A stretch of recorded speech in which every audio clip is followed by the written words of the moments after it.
ఊపిరి పీల్చుకో లక్నో. పులి భయం వీడింది. 90 రోజులుగా తప్పించుకుంటూ పశువులపై దాడి చేస్తున్న మానిటర్ బోనికి చిక్కింది. అటవీ శాఖ అధికారుల ఆపరేషన్ సక్సెస్ అయింది.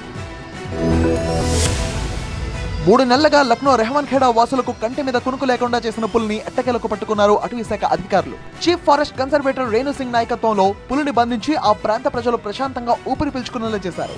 డిసెంబర్ 14 నుంచి ఈ ప్రాంతానికి పులి భయం పట్టుకుంది. పులి సంచరిస్తున్న భయంతో పిల్లలు స్కూల్ కి కూడా వెళ్లడం లేదు. 90 రోజుల వ్యవధిలో పులి 25 పశువులను చంపింది. దీంతో రెహమాన్ ఖేడా ప్రాంతం పులి భయం గుప్పిట్లోకి వెళ్లిపోయింది. డిసెంబర్ 14 నుంచి పులిజాడ కోసం అన్వేషణ కొనసాగుతోంది. అదే నెల చివరి వారంలో అటవీ సిబ్బంది పులిని కనుగొన్నారు. కానీ అది బోనుకు చిక్కలేదు. దీంతో అటవీ శాఖ అధికారులు పెద్ద కసరత్తు చేయాల్సి వచ్చింది. మ్యాన్ ఈటర్ ను పట్టుకునేందుకు డ్రోన్ల ద్వారా కదలికలను పర్యవేక్షించారు. పశువులపై వరుస దాడులను దృష్టిలో ఉంచుకుని ప్రత్యేకంగా నిఘా పెట్టారు. చివరకు బోన్లో బంధించారు. ఈ సమాచారం ఆ ప్రాంతాన్ని భయం నుంచి బయటపడేసింది. ఇక ప్రశాంతంగా ఊపిరి పీల్చుకుంటామని స్థానికులు చెప్తున్నారు. పిల్లలు మళ్లీ పాఠశాలలకు వెళ్లగలుగుతారని చెప్తున్నారు. రెహమాన్ ఖేడా ఇక సాధారణ స్థితికి చేరుకుంటుందని స్థానికులు ఆశాభావం వ్యక్తం చేస్తున్నారు. సాధారణంగా ఎక్కడైనా పులి చిరుత కనిపించిందంటే ఆ పరిసర ప్రాంతాలన్నీ ప్రాణాలని అరచేతిలో పెట్టుకుంటాయి.